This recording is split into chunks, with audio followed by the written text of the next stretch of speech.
Hey there, I'm Sarah Zarella, a portrait and wedding photographer and your host for Wedding Secrets Unveiled. This is a podcast where we cut through the complexity of wedding planning, leaving you with everything you need to know directly from the industry experts. If you want to simplify your wedding planning while having fun, of course, you came to the right place. Join me while I guide you through your planning, starting from your engagement to your big day when you say, I do. After photographing for over 20 years, I am sharing with you tips and tricks to cut through the excess noise. Because I believe from the moment you said yes, your planning experience should be a magical time in your life. Here you'll find episodes that are fun, stress-free, and straight to the point with a fresh, honest take on the reality of what you really need to know about planning your perfect day. Let's dive in. Well, welcome to Wedding Secrets Unveiled podcast, friends. Today, we have Abby Prescott on. She is the owner of Blush and Coral Hospitality, so Blush Newport. We're talking about a topic that we actually haven't done at all on this show yet, and that is bachelorette parties. She is a planner / organizer / executionist, right, of all things bachelorette.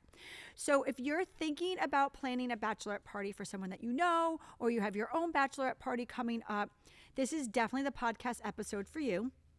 We're going to talk about ideas, trends, things to think about, budget, who plans, how long it should be. I mean, anything that you're thinking about with a bachelorette party, this is the episode for you. So why don't you sit back, relax, and enjoy a pretty practical conversation about planning a bachelorette party with Abby and I. Well, welcome back to Wedding Secrets Unveiled podcast, friends. I'm your host, Sarah Zarella, and today I am joined, you're a veteran now. I know, I feel ready to be here. Well, why don't you tell us, I'm about to say, I'm joined by who? Why don't you tell us who you are, what you do, and who you serve? Who am I? Who are you? Who are you? My name is Abby Prescott, and I am here today from Blush and Coral Hospitality, which conveniently is an acronym for BACH, B-A-C-H, Blush and Coral Hospitality, because I do bachelorette party planning and decoration setup in Newport, Rhode Island, and New England, the surrounding areas. And you've been on, this will be your third podcast with us. Yes. I love that. Well, welcome back. I feel very comfortable at this point. Yes. So let's get into it. Let's do it. All right. So we're going to focus a little bit on the aspect of your business of bachelorette parties for this podcast. Awesome. Obviously, Abby does planning on all occasions, weddings and bachelorette. But for today's podcast, for the bachelorette party. So with that said, a couple of shameless plugs. You got to check out our new YouTube page. So for our listeners, you can now view us. Yeah. There you go. Hello. Which you can check out at Sarah Zarella YouTube, and Sarah's without an H and Zarella's with 2 R's and 2 L's. We also have a really fun treat for you all today. We are giving away some nifty gifts. Love it. From Zazzle.com. We purchased some fun neon bachelorette bride hats. The best. Love that. So if you would like to have a trucker hat, okay? Oh, fun. We're doing trucker hats. You can go to our Instagram page and see how you can win that. No strings attached. It's just something fun we're giving away. We're giving away a few of them. I think we have about 4 or 5 to give away. And also, too, definitely check out Zazzle.com.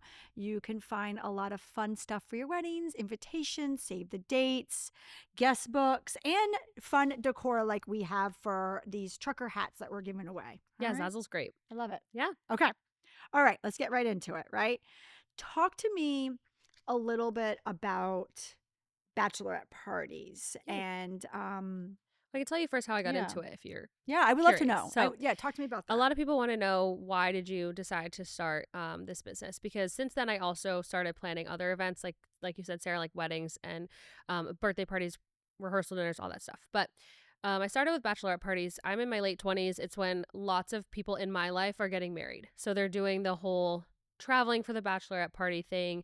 I've been to many different places for some really fun bachelorette parties, but it's a lot of work. Yeah.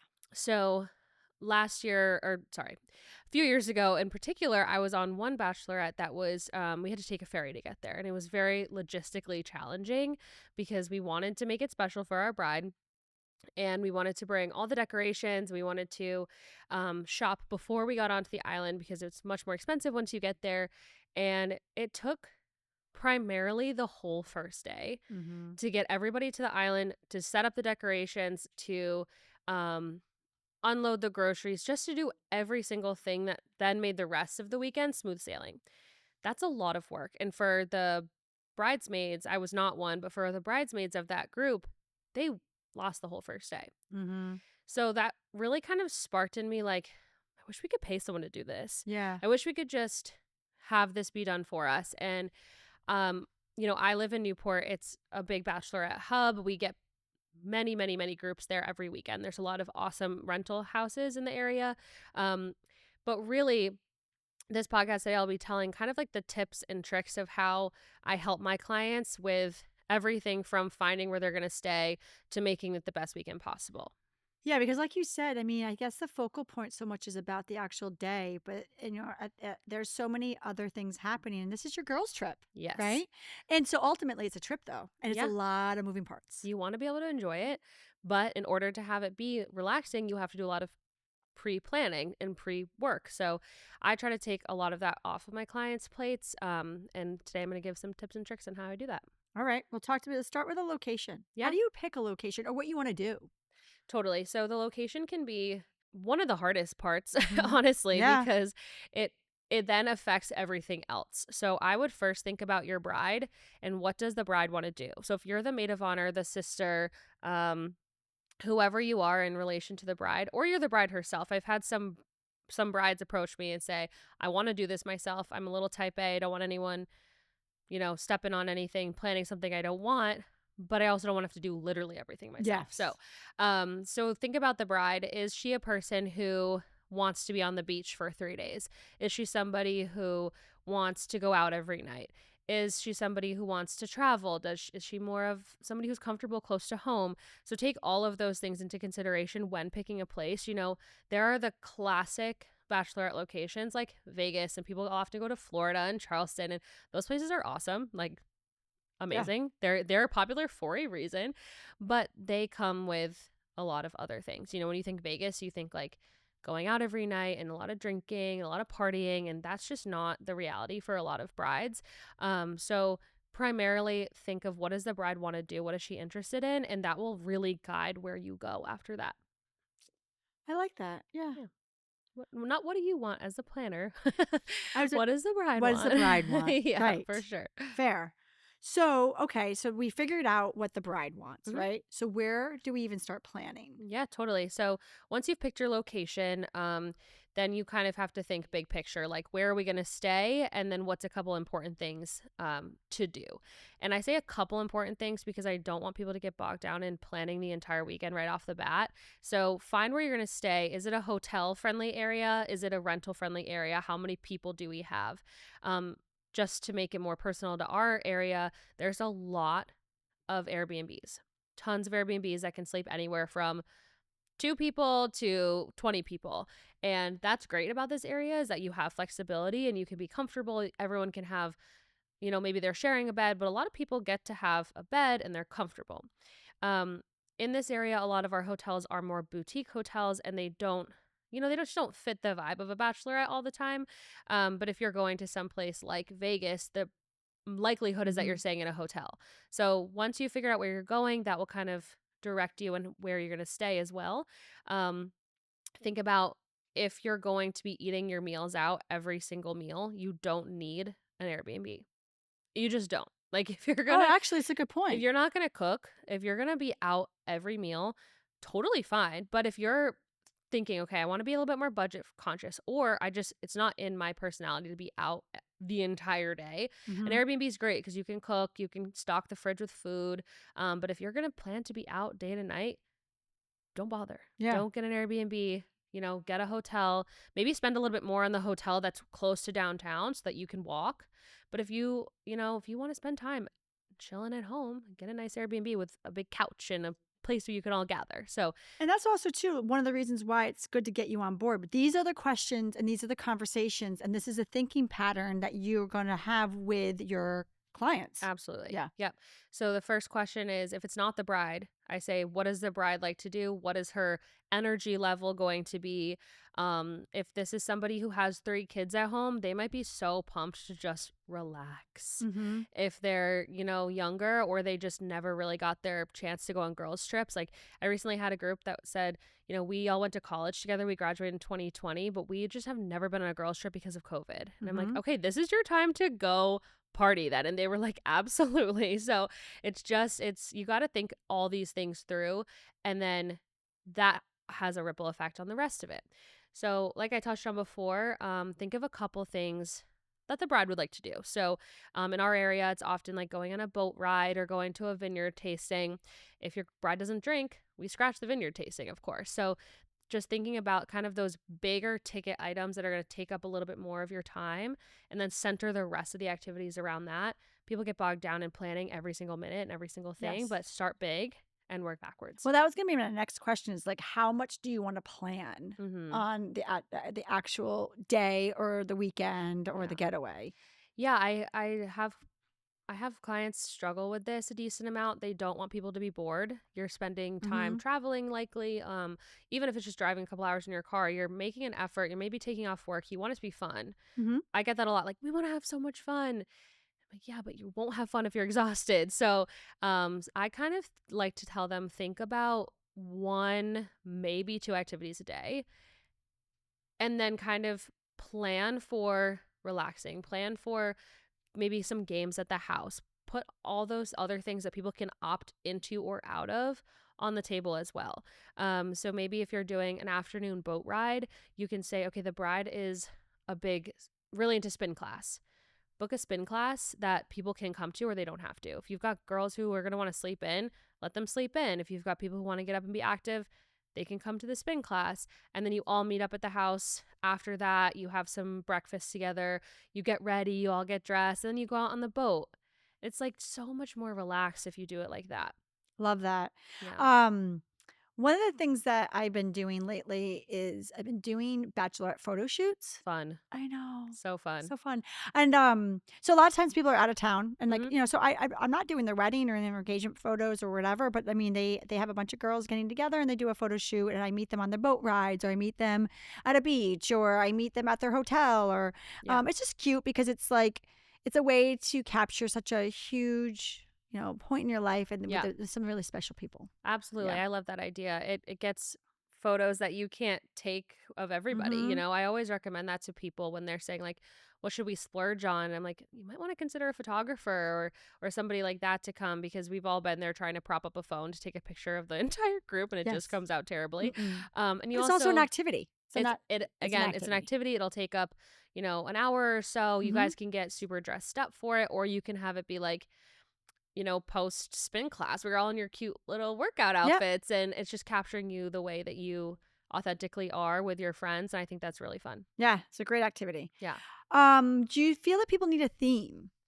Yeah. So again, I hate to circle back to this every time, but it depends on the bride. If your bride is really into that, or even like your activities and location kind of feed into a nice theme, then it's fun, but it does not have to be that way.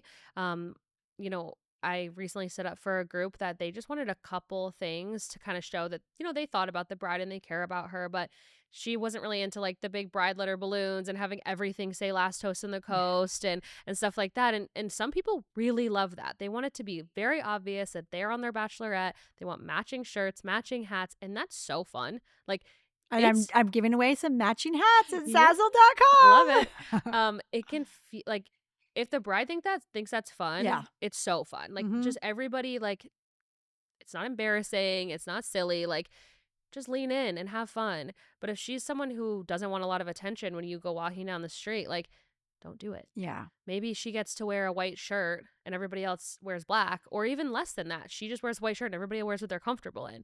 So I would take the bride into consideration of how much attention does she want out of the house, because sometimes the theme not only is with the decorations, but it goes into everything else. So there's ways you can do themes a little bit less, extensive. So I'm going to go back to Last Toast on the Coast. It's a very popular one in Newport. People really love that one. Maybe the decorations and the koozies and the this and the that say Last Toast on the Coast, but when you go out, you're not all wearing matching outfits, or you are, and that's super fun too. So I think kind of like finding the level of comfort for everybody involved is important. Now a theme does have some benefits in some ways because it gives people direction. So when you're packing for the weekend, if you're like, oh, there's no theme, I don't want to wear the wrong thing. You know, a lot of times you go into these mixed personality or mixed groups where it's some family, some friends from high school, some friends from college. Nobody wants to be the person that wore a bodycon dress while everybody else is in jeans. So I think even if you don't have a theme in particular, I think whoever is planning it should think a little bit about like giving loose guidelines to what people are wearing. So the first night, jeans and a black top. It's easy. Everyone can do that. But then nobody feels like they don't fit in and that they're the odd one out. So I think not only like theme is sometimes helpful, but some level of coordination and planning gives people a little bit more of a direction. Or you can go full theme where it's like tonight is like a cowboy theme. Everybody bring a cowboy hat and wear cowboy boots, and then it's like very clear what you're wearing, very specific. So I think it can be really helpful to have those guidelines. If it's not a theme, at least just some guidelines. And also too, a running theme that I'm hearing you say actually is think about what the bride wants. Yeah. And then accommodate the guest. Right. So like you explained, like, and I know that that's not a theme that we're talking about, but like there is a running theme I'm hearing you talk about, which is ultimately if you're planning this, or if it's for yourself and you're planning for yourself or someone's planning it for you, think about what you want or what they want, and then set some boundaries where not everybody has to partake if they don't want to. Absolutely. There's a lot of different personalities. I love that. I just think that sometimes we have to remember the basics. Yeah. Yes. Oh, no, seriously. That I take it back to basics a lot with people. I'm like, just start small and go from there. I had a client approach me and say, she was the sister of the bride. And she's like, my sister is a huge foodie. So one of the things that I spent a lot of time, I was helping her plan the entire thing. And I gave her recommendations for unique food experiences in the area, which she might not have been able to Google. So like I have that insider knowledge of like, hey, I know this restaurant does a chef tasting menu. And she said, oh my gosh, my sister would love that, but 3 of her friends can't eat seafood or gluten. So it's like, that's not going to work. Right. So then we went the private chef route, and we were able to get her a private chef experience in their Airbnb that was able to more personally accommodate to those food needs while still honoring the fact that her sister loves food and loves food experiences and speaking with chefs and stuff like that. So that's why the hiring somebody like me wherever you're going can be really helpful, because they can give you that insider background information and connect you with the right people. With the right people based on what you need. Because like you said, now going back to themes, there's some brides that like this is their day. Yeah. So they want what they want, and they want to be showered, and they want to have a theme, and they want to have their first and only time that they can wear their merch and whatnot. For sure. And then there's just some, like you said, like she was fine just doing a private intimate dinner and a foodie and tasting. If you start throwing themes like that at her, she's going to get very uncomfortable. Of course. You know? Of course. Yeah. But hiring someone like you can give some insight, take, and thought processes, because you do this often where someone else who's planning this usually does not. Right. I can say this is, something I think would be fun. And then, they come back with feedback and we pivot and we keep working on it. Whereas if you're doing this by yourself, it's exhausting to do that. And you have a life, you have a business. So, Well, what we're going to do is we're going to take a quick break. And when we get back, let's talk a little bit about like logistical, like, how long should this last? Who should pay? Those are tough questions. I know. Who should pay? But I'm ready. Who should plan? We're going to do some more tough questions. And then I really would like to kind of end the show with giving our listeners some great ideas that are out there that you've seen. All right, let's do it. Cool. I appreciate you being here. And hey, if you like what you're hearing, I encourage you to check out our website at sarahzarella.com. And don't forget, you can actually subscribe to this podcast wherever you're listening so you never miss an episode. And I would so appreciate if you left a fabulous review on Apple Podcasts. Even better, share it with a friend. It's a great way to show your support. And now, let's get back to the episode. Well, welcome back to Wedding Secrets Unveiled. We had a quick break. Yep. And for our listeners, do not forget that we are doing a freebie giveaway. Okay, so from some trucker hats that we got off of Zazzle.com that we purchased for you all. So we're going to be giving those away. So go on our Instagram page and find out how to win. Just get some fun hats. Amazing. Right? All right. So before the break, we're talking a little bit about some logistical stuff, right? Of planning a bachelorette party. But now, question for you. Who pays? And is the bride involved with all of this stuff that we're talking about before the planning process? It depends. That's my favorite saying is it depends. As far as payment goes, I have seen it work many, many ways. Primarily, I think the bride doesn't pay for a ton of things. However, if we, like we spoke about before, you want to keep the bride's priorities in mind. If her priority is going to Napa and doing wine tasting and, you know, getting a beautiful hotel right there, like just kind of going big, you know, from Rhode Island, that's far. So I'm only laughing because it's like at that point you cannot pay for her. Simply you cannot. If the bride if it's that important to her, then I've seen a lot of the times the brides will say, you know, if you guys cover the flights, I've got the rest of it, or I've got the hotel. Like if you want something so specific and over the top, work with the people that are coming. Don't expect everyone to be able to afford it, and give people the option to back out. Mm-hmm. I think that's really important. If you're a bride or a maid of honor and you're planning one of these high-end upscale bachelorettes, you really have to give people the out, because some people just simply can't afford it. It's a lot of time, it's a lot of travel. So either find a way to work with them and help, or split things and do that kind of, you know, make it fair, or just give people the opportunity to say, you know what, I can't afford it, and don't take it personally, because it's really not. It might be a bad time. It might just be out of their budget, and that's okay. I've heard of people who are doing like really, really small weddings right in their backyard. They're not spending a lot on the wedding, so that they are able to support more friends coming on their bachelor, and they're able to take on more of that budget.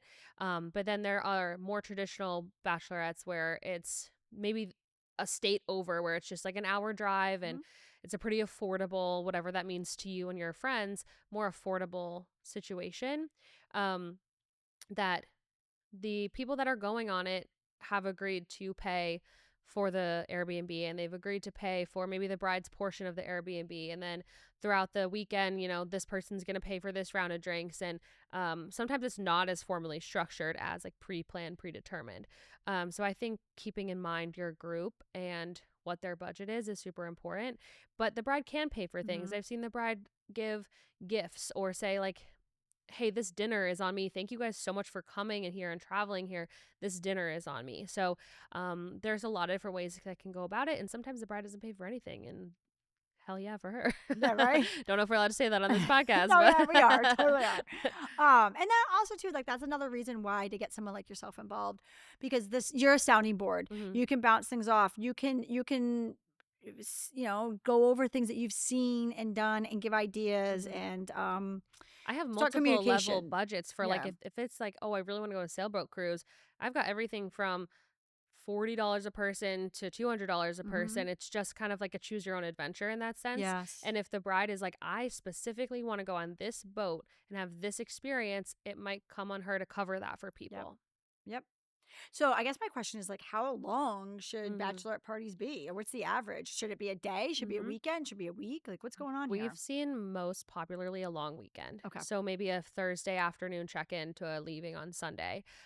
This past holiday weekend, I had a ton of check-ins on Friday, and people were leaving on Monday. So it's typically that if you're going out of town, you don't want to ask people to drive or fly for just what feels like 24 hours. It's kind of short. But often still people just do a weekend. And then I want to make it very clear to everybody that it's okay to go back to like the more traditional bachelorette and just do a day. It's kind of coming back a little bit of just the day trip. Like pick a city that's a driving distance away, or even a coastal town, or somewhere you've never been, or a place.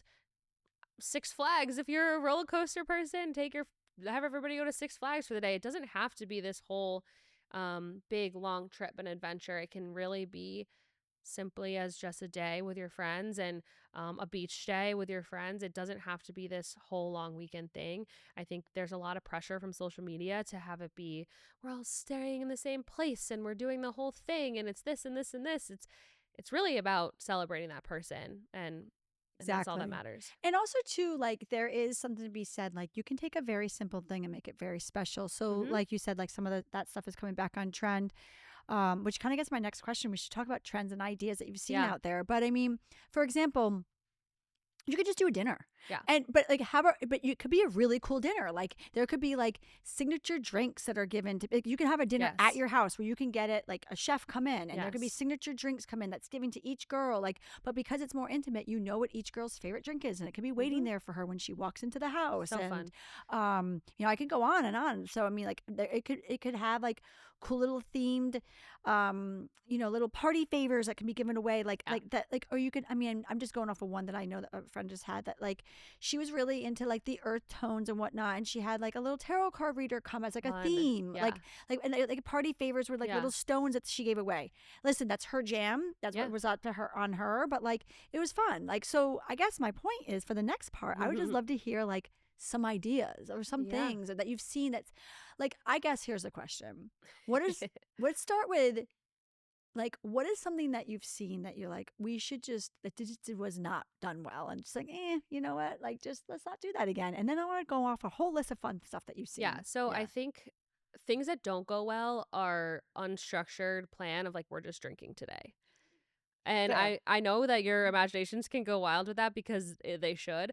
Because if you don't have a plan, if there's no activity and you're just like, all right, Saturday is our day drinking bar hopping day, that gets messy really fast. Some people aren't going to be comfortable with it. It also can get very expensive very fast. If there's no like plan, and it's fine to like, set up a cute little bar crawl for 4 to 6 p.m. before dinner or after dinner, whatever. But having just an unstructured day of like, this is our drinking day, that's going to get a little bit crazy. And I forgot about the expensive part. Yeah, it can be expensive too. If you're bar hopping, in some of these places where bachelorettes are popular, they can be $20 drinks. And that's a lot for someone to go all day spending $20 on each drink. So, I think unstructured drinking days are tough. Now, what I mean by unstructured is if you want to do a wine tour, totally fine. Set up 2, 3, whatever wine tours, Right. bob from each one. Set up transportation, please. Always set up transportation. That's something that I can definitely help my clients with is making Fair. sure they get from point A to point B safely and then home. But unstructured meaning like there's no food plan, there's no like limit. A lot of times when you go to a vineyard for a wine tasting, it's not just endless drinks. Yes. So that's what I mean by unstructured. Fair. Yeah. So that's what you've seen that's not the best. How about Wouldn't some like recommend it. don't not recommend it. Yeah. Not recommend. What are some bachelorette parties that you've planned that you're like, wow, this is really cool. This was a cool little thing. Yeah. I think anytime that you, again, honor what the bride wants, like if she goes to Pilates 4 times a week, find a cool Pilates class or have them come. A lot of businesses will come to your Airbnb too, which is really fun. So if you have an Airbnb that has a beautiful yard, have the Pilates instructor come to the house and set up a Pilates class at the house for them. Love that. I was talking to a local spin studio, and they will take their spin bikes basically wherever you want. They'll put the spin bikes on the beach for you. So if that's something that you're into, do that. Candle making, there's anything to be creative is just really fun. And also when you're doing something, not so much working out, it's not time to chat, but if you're doing something like candle making or an art class, like a paint and sip, that gives your people time to get to know each other. I think anytime you can create connection with your bridesmaids or your sisters and your groom sisters, they're both there, like get them talking, get them to getting to know each other, and then they're going to be excited to see each other again at the wedding. So times that aren't just focused on drinking or aren't, just like people in different groups doing things, put everybody together. One thing I also love is games personalized to the bride and groom. So I'm One thing I want to say too, just real quick before we get up subject, just a little plug for my girl Amanda. We had a girl on, I want to say like 2 years ago now. So she did a episode about being a bride when it's raining on your day. But she is a local spin instructor Cool. in Newport. So if you're coming in town, Yeah.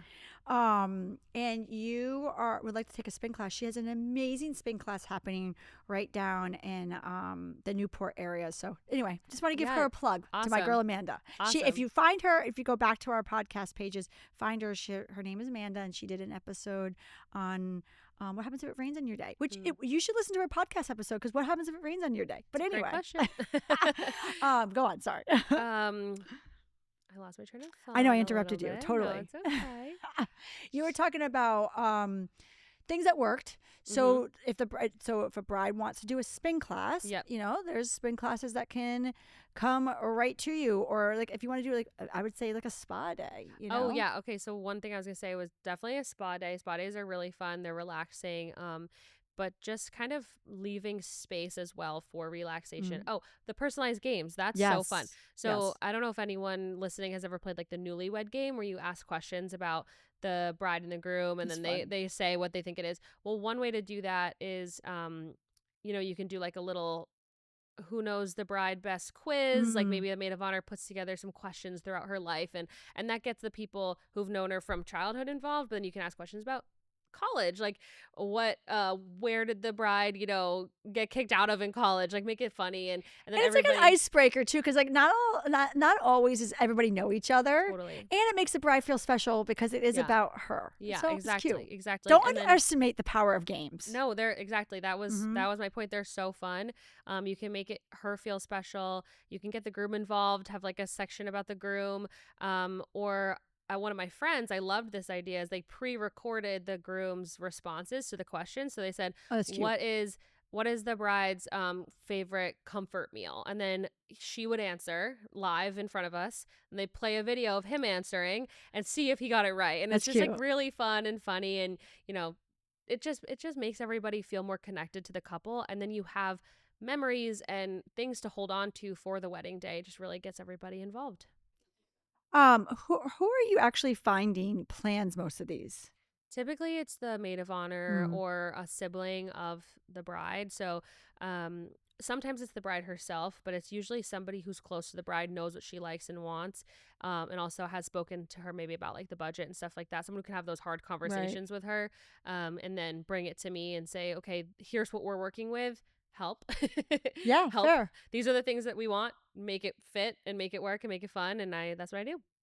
Well, before we get into our wrap-up question, is there anything out there that you would love our listeners to know about planning a bachelorette party, or what you do, or anything that you just kind of want to throw out there for our listeners?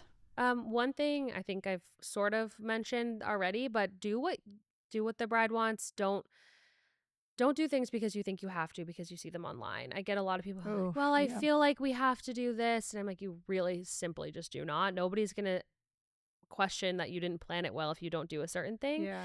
And then another thing is, don't hesitate to hire the professionals to help you. You might say to yourself, oh, I can put up that balloon arch, or I can put up those decorations, or I can do that. I have a whole team that comes with me. We come in, we work quickly, and we get out. We use paint safe materials so there's no damage to the Airbnbs or the hotels. We do everything that we can to make it simple, easy. You don't have to stress about it. We also do stocking the fridge. We will go buy your groceries for you. We'll set up a custom cocktail. Like all of those personal touches that you feel you have to do yourself as someone who's planning it, you don't have to do it. Right. Give it to somebody else. Let us do it. It's just as much as a girl's trip for you as it is a bachelorette for the bride. So don't hesitate to hire those people to help you. And if you want to be involved, I've had people say like, hey, we want to set up a few things ourselves. Can I be there while you're setting it up? Sure. Absolutely. Just be in communication with those people. And you can do it yourself, but we are fully prepared, and we do this every week. So let us help you. Fair. Let us help you. All right. Well, what are some key points that couples or like the bride or bridesmaids should be asking companies like yourself, though, to make sure it's kind of a right fit for them? Yeah, totally. So I would look at, their website and their Instagram account, and like see if people have interacted with it. If people are commenting like, had a great time, then that they have real, Real genuine people. customers and stuff like that.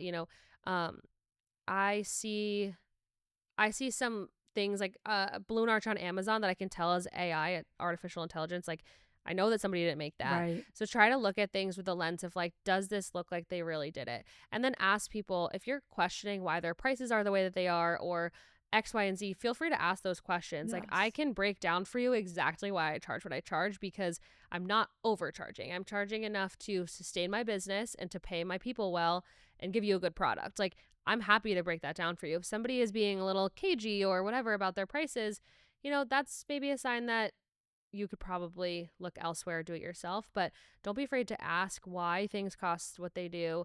But also trust that they're the professional and they know, the proper materials to set up this balloon arch do cost a Right. good amount. And we're going to make sure that happens for you. So Fair. All right. Well, I want to thank you so much for joining me on this week's episode of Wedding Secrets Unveiled. You helped all of our listeners become one step closer to stress-free wedding planning. Yes. So just for our listeners, let them know where they could find you, please. Awesome. So you can find me blushandcoral.com for everything that I do event planning wise, and to see, the setups we've done and different bachelorette focus things. You can follow me at Batch Newport on Instagram. And yeah, that's all. Right. And perfect. And for our listeners, please don't forget to check out the Sarah Zarella Photography YouTube channel. And we will also have today's episode show notes with Abby and I on our website, which is at sarahzarella.com/podcast. Yay. Thank you so much for having me. This is really fun. Thanks, Abby. Thanks. Thank you for listening to Wedding Secrets Unveiled. I appreciate you being here. And hey, if you enjoyed this episode, I want to tell you something. I encourage you to check out our website at sarahzarella.com. We love photographing while having fun, of course. Check out our podcast page on our website for our show notes, along with upcoming episodes with your local wedding experts. Listen in as we help you plan your epic event. And don't forget that you can actually subscribe to this podcast wherever you are listening so you never miss an episode. I would so appreciate if you left a review for us on Apple Podcasts. Even better, share it with a friend. It's a great way to show your support, and let us know what you think. If you know any wedding experts that would like to be a guest, we have a link directly on our website where they can let us know. Thank you for listening.